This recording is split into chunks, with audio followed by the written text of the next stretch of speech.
Merci. Ok, petite question pour vous faire réfléchir ce matin. Je sais que beaucoup, qui a eu les cours en ligne? Il y en a plusieurs? Ok, ça veut dire que vous n'avez pas réfléchi pendant à peu près 1 mois et demi. Donc, ouais, attends, on sait ce que c'est, hein. Jouer, regarder YouTube en même temps, on connaît, hein. Alors, pour commencer, qui peut me dire ce qu'est la scopophobie? Y a-t-il quelqu'un qui sait ou a une idée de ce qu'est la scopophobie? Vas-y, David. C'est une peur. Ok, c'est bien. Toi, c'est bien. T'as pris la moitié. Vas-y. Vas-y, ouais. Non, c'est pas la peur d'être pris en photo, mais mec, t'es pas très loin. Vas-y, autre chose. Donnez-moi des idées. C'est une peur de quoi? Peur des écrans. Alors non. Tant on dit peur peur de pas être pris en photo. Je dis que t'es pas très loin et toi tu me dis peur des écrans. Ça n'a rien à voir. Ok. Autre chose. Peur de contrôle? Non, c'est pas ça. J'ai entendu peur d'être filmé. Ok, on n'est pas loin. D'être? Qui a regardé sur Internet? T'as pas regardé? Est-ce qu'on peut l'applaudir, s'il vous plaît? C'est incroyable. Scopophobie, peur d'être toujours observé. La scopophobie, si vous ne le saviez pas, je suis étonné d'ailleurs, mais c'est la peur d'être toujours observé. J'ai entendu cette histoire de ce gars qui habitait, je crois, en Angleterre et qui, au bout d'un moment, dans sa maison, il avait l'impression étrangement qu'il était de temps en temps observé. C'est bizarre, hein, parce qu'il a l'habitude d'être seul, il n'y a que lui qui a les clés, etc. Et puis, des fois, il se rendait compte, c'est une histoire vraie, hein, des fois, je vais vous faire flipper cette nuit, vous n'allez pas dormir. Et il se rendait compte que des fois, bizarrement, son jus d'orange qui le laissait comme ça en début de journée, en fin de journée, il était à moitié vide. Et puis, c'était de la nourriture qui manquait. Il se disait, c'est quand même bizarre. Et un jour, il est sous sa douche et il voit une ombre derrière le rideau. Histoire vraie, les amis, histoire vraie. Et il voit une ombre derrière le rideau. Et là, il se dit, attends, je fabule pas, il y a un truc bizarre, un truc chelou qui est en train de se passer. Et il se dit, c'est simple, je vais faire quelque chose, c'est qu'il monte l'eau chaude au maximum. Et il a de la chance, c'est que son eau, elle monte super vite en température. Mais elle est brûlante, il se brûle les pieds tellement c'est chaud. Et en fait, il se dit, tiens, je vais voir, il glisse juste un coup d'œil derrière le rideau et il ne voit pas une personne, mais il regarde le reflet de son téléphone. Et le téléphone qui est posé comme ça lui envoie un reflet d'une femme qui est derrière dans la douche. Pas dans la douche, attends, comprenez-moi. Qui est derrière. Et là, il se dit, ok, self-control. Je garde la tête froide, mais je vais l'ébouillanter. Il monte l'eau chaude et en une seconde, il ouvre le rideau, il lui balance de l'eau chaude. Donc, elle se brûle, bien sûr. Et là, il court, il sort de la douche, il sort de la salle de bain et il ferme la porte à clé et il arrive à la fermer. La clé, elle était sur l'extérieur, je ne sais pas pourquoi, mais il arrive à la fermer de l'extérieur. Ok ? Donc il y a quelqu'un dans sa salle de bain, il ne sait pas qui c'est, il ne sait pas comment ça se passe, et il se dit ok, je fais quoi? Donc il appelle la police, et il se dit en attendant, je vais chercher quelque chose pour me défendre. Il dit je vais chercher le couteau de cuisine. Il va dans sa cuisine, il n'y a plus le couteau de cuisine. Histoire vraie les amis, histoire vraie. Il n'y a plus le couteau de cuisine. Il se dit oh punaise, moi je sors de mon appartement, et jusqu'à ce que la police arrive, et en fait bizarrement il se rend compte qu'en sortant de son appartement, il se rend compte que ses clés, elles sont dans sa serrure. Mais lui, il ne met jamais ses clés dans sa serrure. Il met toujours ses clés à côté. Donc comment ça se fait qu'il a ses clés à côté et en plus des clés dans sa serrure? Et la police arrive, ils ouvrent, ils arrêtent cette femme. Effectivement, il y avait une femme qui était là.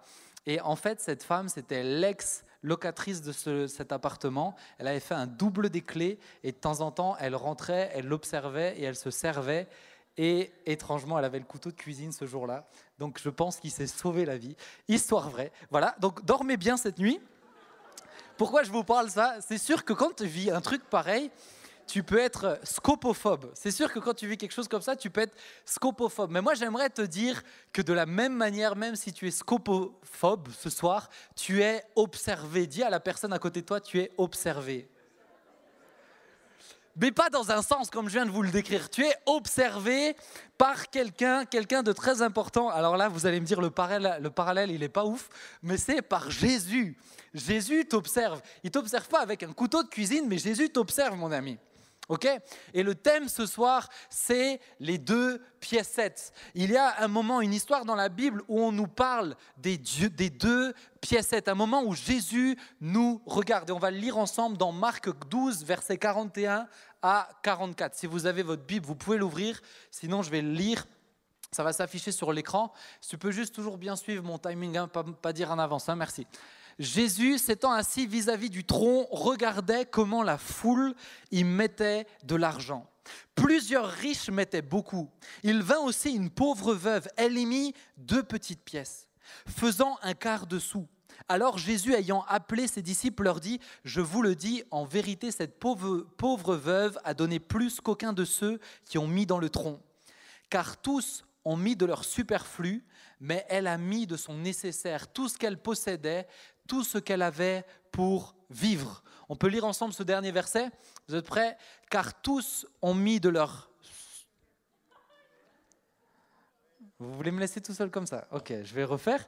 Vous êtes prêts ? C'est parti. Car tous ont mis de leur...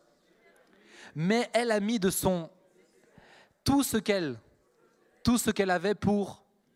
Tout ce qu'elle avait pour vivre. Mon premier point ce soir dans ce message qui s'intitule « Les deux piécettes », c'est numéro 1, Jésus te regarde. Jésus t'observe. Alors pas de manière flippante comme je te l'ai dit, mais imagine-toi juste Jésus dans le temple. Imaginez la scène dans le temple, il y a du monde, etc. Et puis il y a beaucoup de gens, ils mettent leur offrande dans un tronc, un peu comme ici, il y a des troncs et ils mettent leur offrande et Jésus, il est posé là au KLM et il regarde les gens. Et attendez, il observe, parce qu'il voit que la femme, elle met 2 piécettes. Je veux dire, il faut avoir une vue d'aigle pour voir 2 petites piécettes. Et il est là et il l'observe comme ça. Et il ne baisse pas le regard. Il te regarde regarder. Et il te regarde mettre, mais il ne baisse pas le regard. Vous savez, vous avez déjà fait ce jeu de regard avec les gens ? Ouais ? Ça est déjà arrivé. Moi, j'aimais bien faire ça dans le bus de temps en temps avec certains. Ils me regardaient, je les regardais. Oui, j'étais un peu flippant aussi. Il me regardait, je les regardais, il me regardait. Et jusqu'à ce qu'il y en ait un qui baisse le regard, c'est un jeu en cours aussi. Et Jésus, c'était le meilleur du monde. Jésus t'observe, Jésus analyse au millimètre près ce que tu es en train de faire. Mais comprenez bien ce que j'essaye de vous dire. Là, il voit cette femme en train de mettre 2 piécettes. Il voit les gens, un après l'autre, faire la queue pour mettre beaucoup d'argent, certains un peu plus, certains moins, certains beaucoup de pièces pour que ça fasse une tonne de bruit, certains plein de billets qu'ils alignaient comme ça pour les mettre ensuite un après l'autre. Ils étaient là, c'était visible et Jésus observait. Et ce soir, j'aimerais te dire que Jésus t'observe dans ce que tu lui donnes. D'accord ? Jésus t'observe dans ce que tu lui rends, dans ce que tu lui accordes, dans ce que tu lui donnes. Pourquoi je dis ça ? Parce qu'on dit tout le temps, oui, mais l'évangile, c'est gratuit. Vous avez déjà entendu cette phrase, l'évangile, c'est gratuit. Ouais, l'évangile, c'est gratuit, je suis 100% d'accord. L'évangile, c'est gratuit. C'est gratuit pour toi, mais Jésus a payé le prix. Tu es d'accord avec moi ? Ok ? Jésus a payé. Ça veut dire que tu n'as pas besoin de payer pour être sauvé. Et toi, peut-être qui m'écoutes et qui n'a pas encore donné ta vie à Jésus, qui n'a pas trouvé la paix dans ton cœur, j'aimerais te dire que accepter Jésus, être sauvé, l'évangile, c'est... Et vous êtes des diesels, c'est abusé. Il ne faut plus faire de confinement, Macron. Hein. C'est dur pour les jeunes d'Icos. Mais l'évangile, tu n'as pas besoin de payer. L'évangile, c'est totalement gratuit. Maintenant, ce n'est pas une raison pour ne rien lui donner. Ce n'est pas parce que c'est gratuit que c'est une raison pour ne rien lui donner. Il mérite de recevoir quelque chose, même s'il t'a donné gratuitement. Il mérite de recevoir, et on va voir après de quoi je parle, mais il mérite de recevoir quelque chose. Moi, je me rappelle un jour, pour ceux qui, plusieurs en tout cas ont déjà bu des coups ou mangé avec moi, mais normalement, vous savez, moi j'aime bien en tout cas inviter. Alors, ce n'est pas systématique, c'est souvent, c'est vrai, mais j'aime bien inviter. Et un jour, j'ai un jeune, je crois, non, il n'est pas là ce soir, donc je peux le raconter, je ne dirai pas de nom. J'ai un jeune, je l'invite au McDo, et je sais que c'est un jeune qui est, comment je dirais, très à l'aise, très à l'aise. Il n'y a pas de gêne, il est cool. Et il est là, et je lui dis, vas-y, ça me fait plaisir, je t'invite, commande ce que tu veux. Tu sais, tu es sur les petits trucs électriques là, et tu commandes. Et là, je le vois, et il appuie 1 truc, 2 trucs, 3 trucs, 4 trucs, 5 trucs, 6. Mais il met tout ce qui, je vous assure, il met tout ce qui est possible pour que ce soit le plus cher possible. Vraiment, il met tout, une longue liste. Il met tout. Et d'un côté, je me dis, Bon, il abuse. Et de l'autre côté, je me dis, Ben, c'est toi qui l'as invité. Ils se sont à l'aise, c'est très bien. Je veux pas que vous vous dites, maintenant, s'il nous invite, on prend le moins cher. Ça n'a rien à voir avec ça. Mais là, j'avoue qu'il a passé un level, en fait. Vraiment, il a passé un level. Il a passé un truc et il se sert et tout ça, et c'est très bien. Et je fais ma commande, je paye. La nourriture, elle vient. Et lui, il commence à manger. Mais il m'a même pas dit merci. Il n'a rien dit, genre vraiment, du début à la fin de cet entretien, il n'a pas dit merci. Et cerise sur le gâteau, à un moment donné, il dit, non mais ça c'est incroyable quand j'y repense, il dit, attends, vas-y, je reviens. Et il part, moi je me dis, il va aux toilettes. Non, monsieur est allé se chercher un dessert qu'il s'est acheté, il est allé chercher un dessert et il le ramène à table et il commence à le manger devant moi. Sans me dire, t'en veux un peu? Ou t'en veux un? Ou tu veux que je t'en paye un? Rien du tout. Ce gars, il m'a laissé tout payer, il m'a pas dit merci et il s'est acheté un dessert pour lui tout seul. Franchement, là, j'avoue que je vais pas assumer, mais j'avais envie de lui dire, mec, c'est pas parce que je te donne que tu me dois rien, tu me dois au moins un merci, quoi. Vous êtes d'accord avec moi? Vous avez intérêt à me dire merci la prochaine fois. Mais je sais qu'il y a certains responsables, ça les rend fous, ça les rend fous. Ils disent, s'il ne me dit pas merci la prochaine fois, il paye. Mais moi, je suis un responsable rempli de compassion et d'amour à votre égard. Qui a dit mytho? Mais ils ont besoin d'apprendre, mais ce n'est pas grave. Hein. Mais j'aimerais que vous compreniez que quand Dieu nous a donné la vie éternelle, quand Jésus nous a sauvés, c'est gratuit, mais c'est essentiel qu'on lui rende par de la reconnaissance. Pourquoi? Parce que si tu ne lui rends pas, ça veut dire que tu ne comprends pas le prix qu'il a payé pour toi. Si tu ne lui rends pas, ça veut dire que tu ne comprends pas ce qu'il a fait à la croix. Si tu lui donnes rien, ça veut dire que pour toi, finalement, c'est un tout petit truc ce qu'il a fait. Il est mort sur une croix pour toi et pour moi. Je veux dire, moi, je me rappelle le jour où ma femme, elle m'a acheté un MacBook Pro pour un anniversaire. C'était ça, chérie, hein. C'était pas prévu, etc. Elle m'a offert un MacBook Pro. Mais franchement, je pouvais la marier dans l'heure qui suivait, quoi, tellement j'étais reconnaissant. On ne se marie pas par reconnaissance, comprenez-moi bien, mais je voulais être reconnaissant. Attendez, sinon des filles, elles vont trouver le bon plan, ou les gars, ils vont trouver le bon plan, ils vont acheter un gros cadeau. Non.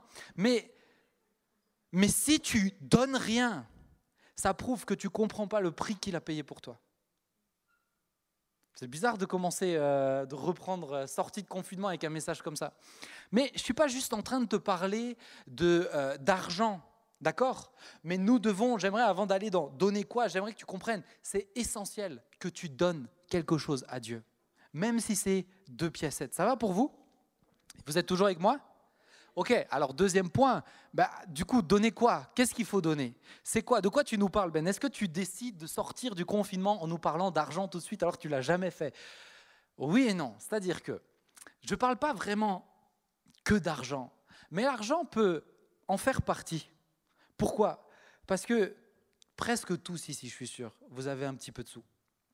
Presque tous, vous avez quelque chose que vous pouvez donner à Dieu. Moi, je me rappelle, j'étais très jeune quand j'ai fait un don, et pour moi, c'était le donner pour Dieu. Mais ce n'était pas grand-chose, mais parce que j'avais quelque chose. Okay? Là, je ne vous parle pas que d'argent. Ça en fait partie, mais il y a beaucoup plus en fait que Dieu attend. Dieu attend que tu lui donnes tout simplement ce que tu as. Ça peut être de l'argent, mais ça peut être du temps. Tu peux m'afficher la suivante, hein. Ça peut être des talents, ça peut être des projets. Dieu attend que tu lui donnes tout ce que tu as. Dieu attend de toi que tu donnes ton temps. Qui donne son temps à Jésus ici?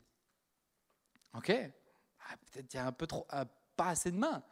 Qui donne ses talents à Jésus? Est-ce que tes talents te servent toi, ou est-ce que tes talents servent le royaume de Dieu? Est-ce que ton temps te sert toi, ou est-ce que ton temps sert le royaume de Dieu? Est-ce que, vous pouvez baisser la main les gars, hein, vous êtes chauds, hein, je le vois. Hein. Est-ce que ton argent te sert toi, ou ton argent sert le royaume de Dieu? Est-ce que tes projets c'est les tiens, ou c'est les projets pour le royaume de Dieu, pour ce qu'il a prévu ici-bas sur terre?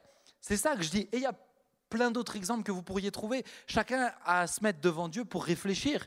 Mais donner, ce n'est pas juste de l'argent. Là, ici, le texte parle d'argent, mais c'est donner ce que tu as.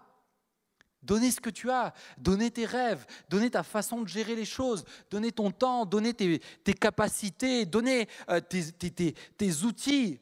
C'est intéressant ça. Est-ce que ton téléphone te sert que pour toi ou est-ce qu'il sert aussi le royaume de Dieu? Est-ce qu'il sert à encourager ton frère et ta sœur? Est-ce qu'il sert à parler de Jésus? Est-ce qu'il sert juste à te poster en selfie sur Insta? Est-ce qu'il sert à d'autres choses qu'à toi? C'est pas mal, hein? Et je pourrais faire plein de choses. Tes baskets, vous allez dire il abuse. Mais est-ce que tes baskets, elles servent à annoncer l'évangile? Est-ce qu'elles servent à aller dans des endroits où tu n'irais pas si ce n'est pas pour le royaume de Dieu? C'est une bonne question, elle n'était pas dans mes notes, celle-ci. Il faut que je me la donne. Il faut que je me la note. Mais est-ce que tu donnes ce que tu as à Dieu? C'est ça, en fait, qu'il attend. Pourquoi? Parce que Jésus observe. Jésus est là et il observe, quel que soit l'âge. On a tous quelque chose à donner. Et comprenez-moi bien, ne dites pas en rentrant chez vous à vos parents les plus jeunes, ouais, il nous a dit qu'il faut qu'on donne notre argent. C'est pas ça. C'est pas ça. C'est bien, je vais recevoir des SMS et tout, c'est pas ça. Mais je veux que vous compreniez, tu as forcément quelque chose à donner. Forcément. Réfléchis. Allez, je vous laisse 15 secondes. Fermez juste vos yeux. Fermez tous vos yeux et posez-vous cette question. Qu'est-ce que je peux donner à Dieu? Vas-y, ferme tes yeux et réfléchis. Qu'est-ce que je peux donner à Dieu? Concrètement.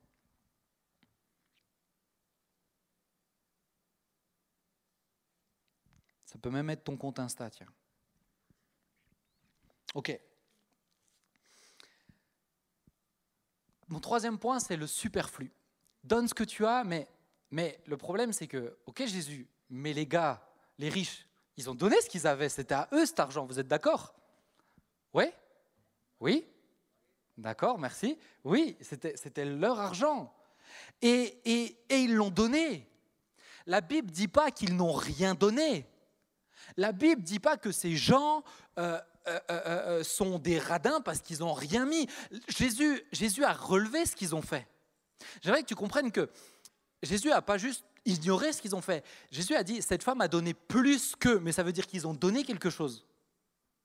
Vous me suivez? Ça veut dire que Jésus a une échelle de valeur de ce qu'on peut donner. Il y en a qui donnent plus que d'autres. Jésus a une échelle de valeur. T'en as qui vont passer toute leur vie à donner un petit peu à Dieu. Et quand ils vont rentrer au ciel, il leur dira, moi tu ne m'as pas donné grand-chose, tu m'as donné mais pas grand-chose. Et d'autres qui n'auront pas l'impression d'avoir tout donné, d'avoir donné beaucoup, et Dieu va leur dire, t'as fait le max, tu n'aurais pas pu être plus haut. Mais ce que tu fais, Jésus le regarde, Jésus le note. Il y a un livre que tu vas retrouver quand tu iras au ciel, c'est les livres des œuvres. C'est-à-dire tout ce que tu as fait, Jésus le note, mais comprends bien qu'il y a une échelle de valeur. Jésus n'est pas en train de dire, ces gars, en fait, ils n'ont rien donné. Ça n'a pas de valeur pour moi. Il est en train de dire, ça a de la valeur, mais ça a moins de valeur que ce que cette veuve a donné. C'est intéressant. Il n'est pas en train de les négliger. Peut-être qu'ils étaient même sincères, ces gars. Peut-être qu'ils n'étaient pas... souvent, on les présente comme des gros orgueilleux qui viennent pour faire plein de bruit. Peut-être pas. Je ne pense pas même, certains. Mais ça avait moins de valeur aux yeux de Dieu que ce que cette femme a fait. Ça avait de la valeur, mais ça en avait moins. Ça en avait même beaucoup de moins. Il y a une échelle de valeur selon Dieu. Dans quelle partie de cette échelle de valeur tu te situes? La question c'est... mais qu'est-ce que c'est alors? Pourquoi ils les critiquent? Ils les critiquent parce qu'ils ont donné de leur superflu. Ils ont donné de leur superflu. Le superflu, c'est quoi? Le superflu, c'est ce que tu as en plus que ce qui est nécessaire. D'accord? Allez, imaginons que vous avez besoin de 1 500 000 € pour vivre chaque mois. D'accord? C'est peut-être beaucoup, mais vous avez peut-être une grande maison et vous mangez beaucoup. Imaginez que vous avez besoin d'1 500 000 et que vous avez 2 millions. Eh ben, les 500 000 restants, c'est le... Waouh, ouais, vous êtes fort. Le 500 000 restant, c'est le superflu. Autrement dit, c'est ce que tu as, mais duquel tu pourrais te passer. D'accord? C'est ce que tu as, mais duquel tu pourrais te passer. Là, je viens de faire quoi, là? Je vous ai donné un exemple. 1 500 000, 2 millions, 500 000 restants. C'est quoi? Esteban, toi, tu sais bien ça. C'est quoi? Un calcul, exactement. C'est un calcul. Esteban, il est fan des calculs, je vous assure. Il est fan. Et si ils ont donné de leur superflu, ça veut dire qu'ils ont calculé que c'est de leur superflu. Vous me suivez ou pas? Si c'est leur superflu, ça veut dire qu'ils savent que c'est leur superflu. Ils sont au courant que c'est en plus que ce qui est nécessaire. Est-ce que ça t'arrive de calculer quand tu donnes à Dieu? Est-ce que tu calcules quand tu donnes à Dieu? Quand tu donnes de ton temps, quand tu donnes de tes talents? Ok Seigneur, je fais un projet pour toi, un projet pour moi, un service ici, un truc pour moi. Est-ce que tu calcules? Parce que calculer, ça commence par ça, pour te donner juste de ton superflu. Parce que quand tu n'es que dans le calcul, et on va le voir plus loin, tu n'es pas dans le lâcher-prise et c'est ce que Dieu veut. Le superflu, tu le sais parce que tu l'as calculé. Le problème, c'est que si facilement, en fait, on compartimente nos vies entre ça, c'est pour l'église, ça, c'est pour moi. Ça, c'est avec mes amis, ça, c'est avec ma famille. Ça, c'est un peu pour Dieu et un peu pour moi. Je fais ça un peu pour Dieu, mais aussi un peu pour moi. En gros, je calcule. Je calcule. Il y a je dirais même, je crois, j'en sais rien, mais je crois que ça ne m'étonnerait pas qu'il y ait beaucoup de chrétiens qui même, allez, je prends l'exemple de l'argent, quand ils donnent de l'argent, ils donnent parce qu'ils ont calculé, bon, sans ça, on peut s'en sortir. Mais c'est exactement ce que ces gars-là ont fait. Je suis monté dans les aigus là. Hein. Vous me suivez? C'est exactement ce que ces gars-là ont fait.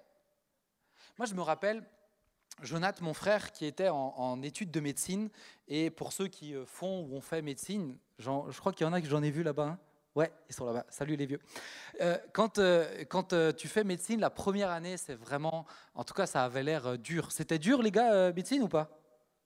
Ouais, mytho, ouais. Ça avait l'air en tout cas super dur. Lui, son programme, c'était 8h30, il commençait à bosser. Midi, il s'arrêtait, il mangeait, midi et demi, il s'arrêtait, il mangeait, il regardait les infos, il remontait à 13h30, il continuait de bosser jusqu'à 20h, je crois. À 20h, il mangeait devant les infos jusqu'à 20h30 et jusqu'à 22h30, il continuait de travailler. Ça, c'était son programme pendant 1 an. Ça donne envie, hein? Hein? Ouais? Eh ben moi pas. Et c'était ce qu'il faisait tous les jours, 7 jours sur 7.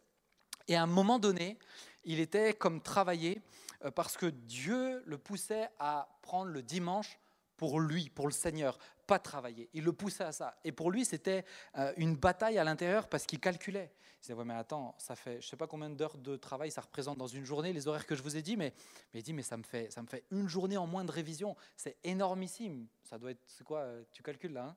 Tu vois, je le savais. 8h, je connais par cœur, 8h30, 9h, un truc comme ça. Ça fait 9 heures de boulot en moins dans la semaine. C'est énorme quand tu es en médecine. Et à un moment donné, il a été convaincu et il a choisi de dire, ok Seigneur, je fais ce pas et je te le donne. Je te donne cette journée pour juste pas bosser. Je te donne cette journée, comme ça je ne pense pas à ça quand je suis au culte et je prends le temps. Il a fait ça.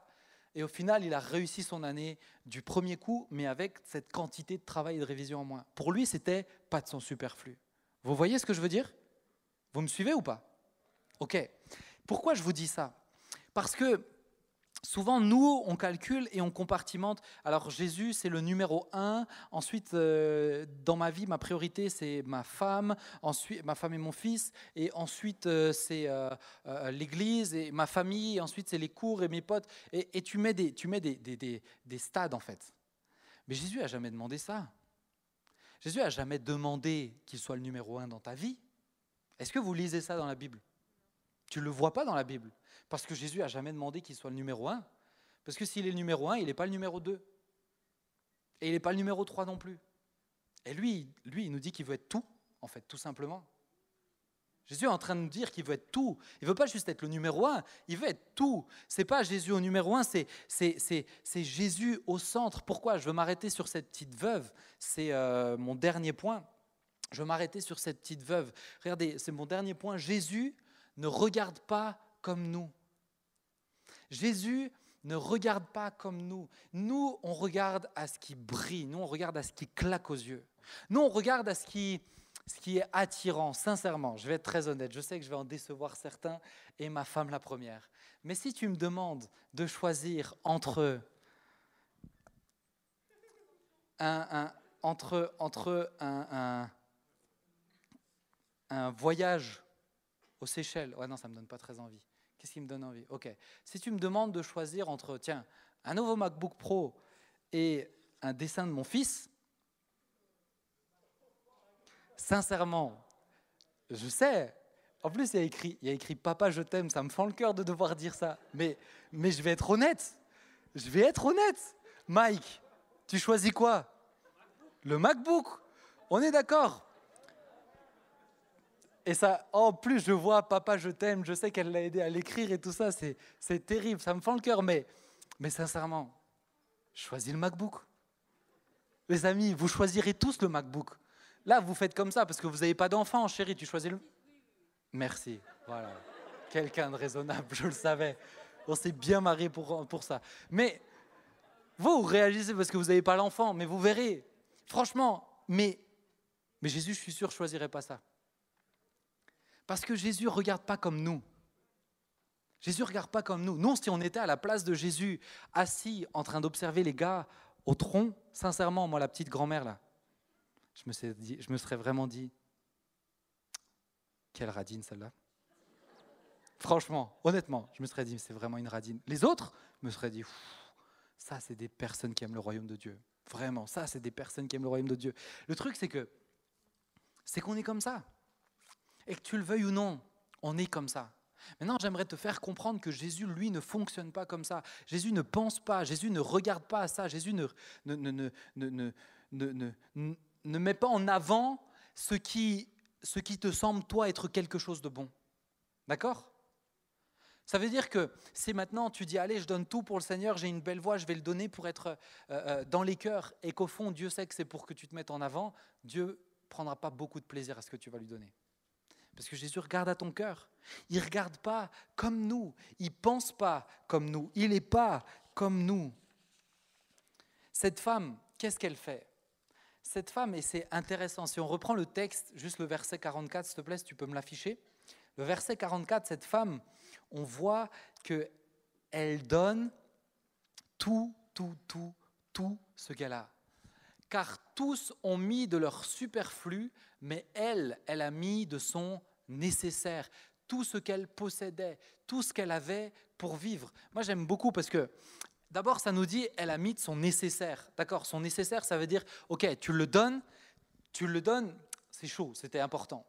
Après, il dit, non, les gars, vous n'avez pas compris. Tout ce qu'elle possédait, ça veut dire, elle a tout donné, ok ? Et après, il dit, non, en fait, vous n'avez pas vraiment compris. Tout ce qu'elle avait pour vivre. En donnant ces 2 petites pièces, en plus le texte, ça vous montre à quel point il avait un œil de lynx, ça représentait un quart de sou, c'est vraiment pas grand-chose. Et elle a tout donné. C'est-à-dire que quand elle est arrivée au temple pour donner ça, elle n'est pas arrivée, je pense, avec la même mentalité que les autres. Hein. Elle est arrivée, les autres sont arrivés en disant « Seigneur, merci pour ce bon culte et voilà, pour toi chaque mois ». Elle est arrivée en disant « Seigneur, ça, c'est mes dernières ressources, je te les donne pour toi. » Et ça fait différent, hein. C'est autre chose. Hein. Seigneur, après ça, moi, j'ai plus rien, je te le laisse. Et elle ne demande pas quoi que ce soit, elle le donne juste. Elle ne s'attendait pas à ce que Jésus regarde derrière, elle le donne tout simplement. Ça, c'est sa mentalité, ça, c'est l'état d'esprit dans lequel elle venait. Je me rappelle ce jour où j'étais dans une comment je pourrais dire ça, une genre de conférence sur 3 jours qui, elle a coûté super cher. À mes yeux, elle a coûté super cher. Je ne vous dirai pas le prix parce que ça me semblait indécent, mais vraiment super cher. Et c'est une grosse partie, c'est quelqu'un que je connais qui me l'a payé. J'étais jeune et j'avais pas beaucoup d'argent. Mais je ne sais pas pourquoi, ce week-end-là, j'avais un petit peu d'argent que j'avais de cet été, j'avais bossé l'été. Et je ne sais pas pourquoi, mais ce week-end-là, j'avais tout retiré. Je crois que je devais payer un truc et il ne me restait pas beaucoup, j'ai tout vidé, j'ai vidé tout mon compte. Et donc, j'avais tout sur moi, ok ? Et on arrive à cette conférence, tout se passe bien, etc. Et on arrive à la fin de la conférence. Et à la fin de la conférence, il y a un gars, un super bon orateur. Il dit saute du pont, mais tu y vas avec joie tellement il t'a convaincu que ça va être formidable. Et là, il vient et on se dit, waouh, il va encore parler et tout. Et il nous parle en nous faisant... Chez nous, on ne le fait pas à l'église, on ne fait pas ça, mais dans beaucoup d'églises, dans beaucoup d'endroits, on fait à un moment donné, pendant le culte, où on parle sur l'argent. en demandant de donner, etc. Il y a des églises où on se déplace et on y va carrément devant tout le monde et tout. Nous, mon grand-père avait reçu la conviction, tiens, c'est intéressant que je vous dise ça, si vous ne voyez pas ça, si on n'en parle presque jamais, ou on n'enseigne même jamais, c'est parce qu'on a reçu la conviction de Dieu. Dieu nous a dit, vous ne ferez pas passer de panier, vous ne demanderez pas de faire circuler de l'argent comme ça, vous comptez sur moi. Donc c'est pour ça que vous ne le voyez pas dans cette église. Mais dans beaucoup d'églises, c'est le cas. Il y a un petit moment où on en parle dans le culte. Et là, ce moment arrive. Et j'avoue sincèrement, je vais être très honnête, j'étais énervé. Énervé parce qu'elle a coûté tellement cher. Cette conférence, c'était une conférence, ce n'était pas un culte. C'était une conférence, elle a coûté tellement cher. Et il était tellement convaincant, et que je me disais, il est en train de nous manipuler. Et ça m'a saoulé. Et pendant qu'il parlait, à l'intérieur de moi, je me disais, oh, regarde, moi, c'est rapace. Jusqu'au dernier centime, ils nous prendront notre argent. J'étais vraiment comme ça, c'était une conférence chrétienne. Hein. Et pendant que je pensais, en même temps, le Saint-Esprit me dit, tu vas lui donner de l'argent. Je dis, jamais de la vie, je lui donnerai de l'argent, rapace. Et j'étais là, et ça trottait dans ma tête, et il y avait vraiment cette bataille à l'intérieur de moi. Et tu sais, tu as cette pression, il y avait un panier qui circulait. Et tu as la pression du temps, en fait, tu vois le panier qui circule, 3 rangs devant. 2 rangs devant, 1 rang devant. Tu as l'impression que tu es dans 24 heures chrono et tu es là en train de batailler à l'intérieur de toi. Et à un moment donné, je dis, ok Seigneur, j'abdique, je vais leur donner. Et là, j'ouvre mon porte-monnaie. Et tu as 2 choix quand tu ouvres un porte-monnaie, en tout cas les vieux porte-monnaies. C'est le compartiment piécette ou le compartiment billet. Et là, je suis devant ce porte-monnaie, j'ouvre le compartiment piécette. Et je suis prêt à leur donner, je pense que c'était l'équivalent, ça devait être 50 centimes, un truc comme ça. Hein. Allez, rapace. Et là, je vais pour donner, et là, Saint-Esprit dit, non, tu leur donnes tout ce que tu as dans ce porte-monnaie, tu leur donnes. Tout. Et là, je disais, pourquoi j'ai retiré au distributeur et ça me tiraillait. Et à un moment donné, franchement, Saint-Esprit m'a convaincu, mais je vais être très honnête. Je crois que Dieu m'a fait faire ça pour me donner une leçon, parce que je ne l'ai pas vraiment donné de bon cœur. Je me suis dit, j'aurais pu le donner à d'autres gens qui en avaient, j'avais l'impression, bien plus besoin. Mais bon, je l'ai fait, j'ai tout donné. J'ai tout donné, tout ce que j'avais. Je rentre chez moi à la maison, ce soir-là, et sur mon bureau, un remboursement de je ne sais pas quoi, qui était toute la somme, quasiment toute la somme de ce que j'avais donné. C'est ouf, hein ? Je passe le week-end, j'étais en service civique ici, et il y a un groupe de personnes âgées, donc la fin de la semaine suivante, un groupe de personnes âgées qui s'étaient cotisées, qui m'avaient donné, je crois, 2 ou 3 fois plus que ce que j'avais donné. Donc en une semaine, j'avais quadruplé ce que j'avais donné, quoi. C'est ouf, hein ? Tout le monde va aller voir les personnes âgées maintenant, bande de rapaces. Mais en fait, pourquoi je vous dis ça ? En fait, en me donnant cet argent, Dieu m'a donné une claque surtout. Il m'a surtout dit, pourquoi t'es comme ça ? Pourquoi t'es à calculer ? Et là, encore une fois, je vous parle pas que d'argent. J'aimerais pas que vous compreniez que ce message, il est que sur ça, parce que c'est pas le focus que je veux mettre. Je veux que vous compreniez bien que cette femme, en fait, elle a donné tout ce qu'elle avait. Autrement dit, son don, c'est un don de foi. C'est ça qui est le principal. Son don, c'est un don de foi. Le don qu'elle a fait, c'est un don de foi. C'était 2 piécettes pour elle, mais c'est un don de foi. C'est un don de « Seigneur, je te donne ça, c'est tout. Après, j'ai plus rien d'autre. Je te fais confiance. » Vous me suivez ? Le don qu'elle a fait, c'est un don de foi. Donc si tu veux honorer Dieu, si tu veux lui faire plaisir, le don que tu dois faire, c'est un don de foi dans ton temps, dans tes ressources, dans tes talents. C'est un don de foi, c'est-à-dire que tu dois passer le step de « ça ne dépend plus de moi ». C'est plus de mon superflu, c'est de mon nécessaire. Tu dois passer ce pas-là, ce truc qui est « ok, il y a le vide sous mes pieds ». Il y a le vide sous mes pieds. Et c'est là où le défi est vraiment. Mais ce défi, je crois, mon ami, qu'il est essentiel. Et sincèrement, je ne sais pas pourquoi Dieu m'a mis ce message sur mon cœur. L'ouverture, elle s'est faite jeudi. J'ai eu le temps de réfléchir 1 quart d'heure vendredi et j'ai fait le message ce matin. Mais j'étais convaincu. C'est ce que je dois dire pour vous ce soir. Parce que peut-être que tu as passé ton confinement, tu as passé toute ton année, tu as passé ta vie à juste donner raisonnablement à Dieu. Je ne te parle pas que d'argent, je te parle de ta vie, de tout ce que tu as. Vous me suivez ? Ouais.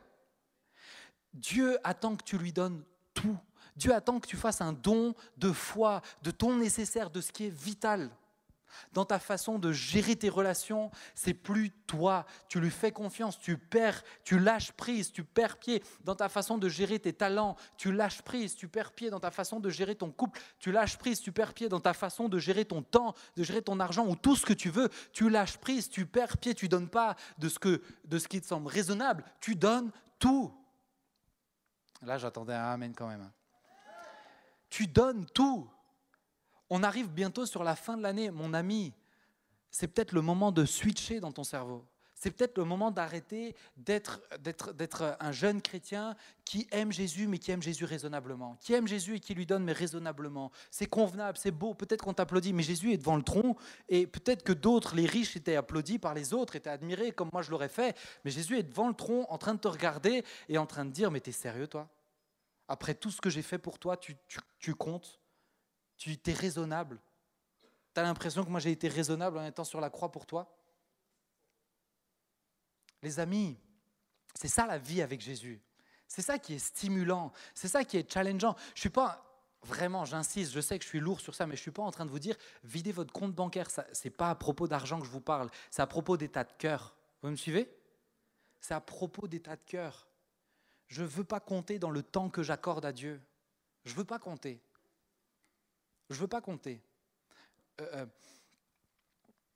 Allez, je vous donne un exemple. Je vous donne un tout petit témoignage et l'équipe peut s'installer. L'équipe peut s'installer, ensuite je conclue. Mais un tout petit témoignage qui s'est passé juste avant. Juste avant, je voulais préparer, parce que vous avez bien compris que je viens de le préparer, ce message, je voulais le préparer, juste le relire au moins et méditer dessus. Et il ne me restait pas beaucoup de temps. Et ça, c'est important pour moi. Et puis, en allant m'isoler, je vois que quelqu'un donc, qui est là, et c'est pour ça que je ne veux pas l'afficher, mais elle n'allait pas trop bien. Mais je me suis assis avec lui et on a pris le temps de discuter, on a pris le temps de prier ensemble, on a pris le temps de parler. Pourquoi ? Parce que c'est comme ça que j'allais honorer Dieu. Parce que si j'allais ignorer mon frère à ce moment-là, Dieu m'aurait dit, t'es sérieux ? Tu comptes sur ta capacité à relire le message pour prêcher ? Là, à ce moment-là, donner tout, c'est donner tout le peu de temps que j'avais, mais pour un frangin qui en avait besoin et que Dieu avait placé sur ma route à ce moment-là. Vous me suivez ? C'est ça, donner tout. C'est tout simple, c'est pas compliqué. Et c'est ma conclusion, les amis. Ma conclusion, c'est ça. Moi, je trouve extraordinaire dans cette histoire que Jésus dit, cette femme a donné beaucoup plus que tous les autres. Il le dit, il la met en valeur. Cette femme, quand elle est rentrée au ciel, tout le monde l'a applaudi. Pourtant, humainement, elle n'a pas donné grand-chose, on est d'accord ? Un quart de sou, 2 piécettes, 3 centimes, c'est pas beaucoup. Mais elle a été applaudie dans le ciel. Pourquoi ? Parce qu'il ne faut pas beaucoup pour plaire à Jésus. Il ne faut pas beaucoup pour plaire à Jésus. Tu n'as pas besoin d'avoir beaucoup en capacité, en temps, en talent, en argent si tu veux le mettre dedans, mais tu n'as pas besoin de beaucoup. Il ne faut pas grand-chose. Il ne faut pas grand-chose, mais il faut que tu donnes tout. Il ne faut pas grand-chose, mais il faut tout. Il faut tout. Même si tout, ce n'est pas beaucoup, il faut tout. Si tu veux lui plaire, si tu veux qu'il puisse prendre plaisir à ta façon d'être avec lui, il faut que tu donnes tout. Il faut que tu donnes tout. Ce soir, juste alors qu'on a nos yeux fermés, et peut-être si Nélia, tu peux jouer, l'équipe peut s'installer, mais juste ferme tes yeux quelques instants.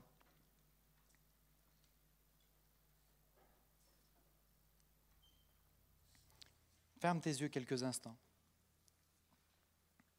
On va prendre ce chant qui dit « Tel que je suis, sans rien à moi ».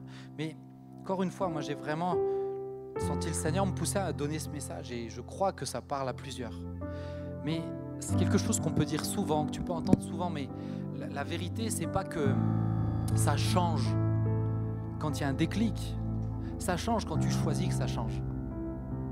Parce que le déclic, il a été accompli sur la croix. Le truc que tu ne pouvais pas faire, il a été accompli sur la croix. Donc toi, tu as juste à tout lui donner. Tu as juste à tout lui donner. Ce soir, juste ferme tes yeux, repense à ce que je viens de dire. Ce n'est pas grand-chose que tu dois à Dieu, que tu dois lui donner, parce que peut-être tu n'as pas grand-chose. Peut-être que tu n'as pas l'impression d'avoir beaucoup de talent, beaucoup de temps, beaucoup de capacités, beaucoup de plein de choses. Tu n'as pas besoin d'avoir beaucoup. Tu as besoin juste de tout lui donner. Tu n'as pas besoin de mettre Jésus en premier, tu as besoin de mettre Jésus au centre.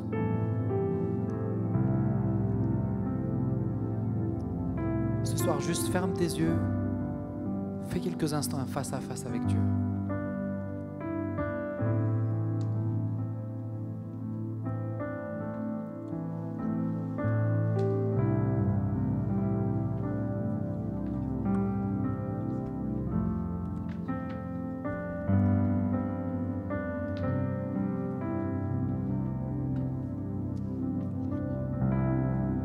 Juste ferme tes yeux. Juste si le piano peut jouer plus doucement, juste doucement.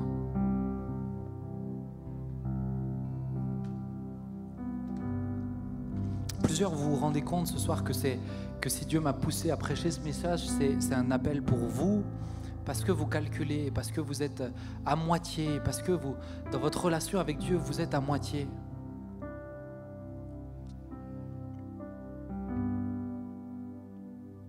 Dieu vous dit juste donne tout. Parce que c'est ça qui me fait plaisir.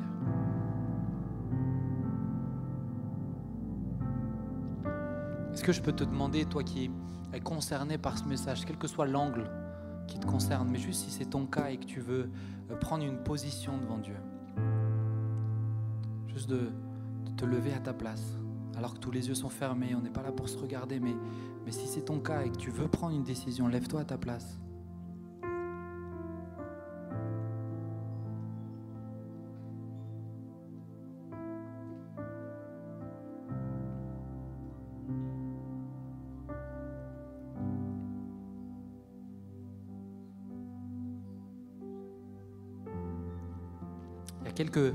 Quelques personnes, vous étiez, à l'époque vous donniez tout sans calculer. Mais aujourd'hui c'est plus le cas. Dieu te dit c'est possible de revenir. Juste lève-toi, toi aussi, comme un signe devant Dieu. C'est pas tant un signe devant moi que devant Dieu. Ça commence par ça, le premier lâcher prise.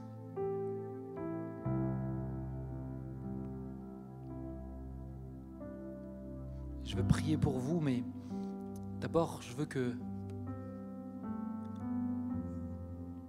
tu puisses vraiment prendre cette décision. Seigneur, je te mets au centre de tout, afin de tout te donner, afin que tu aies ton mot à dire dans tout.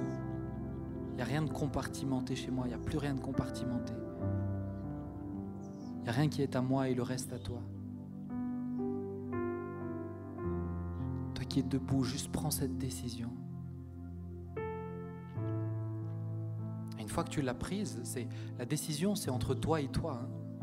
Mais une fois que tu l'as prise, tu l'as dit à Dieu. Ça peut être à voix basse, ça peut être en priant, ça peut être dans ton cœur. Mais une fois que tu l'as prise, tu l'as dit à Dieu.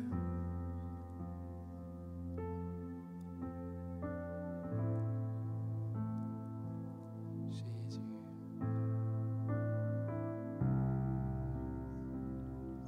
Seigneur, tu as entendu tous les cœurs.